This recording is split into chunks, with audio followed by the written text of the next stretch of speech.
buku teks dan menjaga buku teks dengan betul?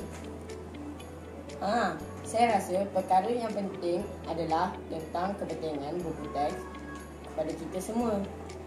Buku teks? Apa kepentingan buku teks? Teks merupakan bahan atau sumber rujukan utama murid sekolah rendah yang membolehkan murid memperolehi bahan khusus dalam bentuk yang disatukan. Sumber maklumat yang seragam dapat memudahkan guru mengajar kerana semua murid mempunyai sumber pelajaran yang sama. Tidak membebankan ibu bapa untuk membeli buku teks kerana diberi percuma oleh kerajaan.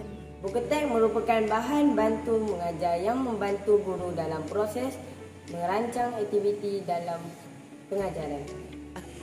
Mempunyai gambar, graf, peta dan bahan-bahan ilustrasi yang dapat memudahkan kefahaman murid.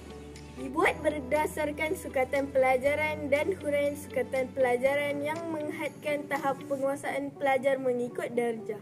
Soalan-soalan peperiksaan dibuat berdasarkan buku teks dan memudahkan murid mengulang kaji semua isi pelajaran dalam buku teks.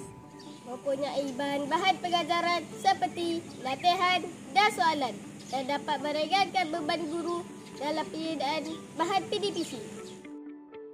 Disediakan mengikut subjek-subjek yang diajar di sekolah. Akhir kalam, sayangilah buku teks kita. Sekian daripada kami.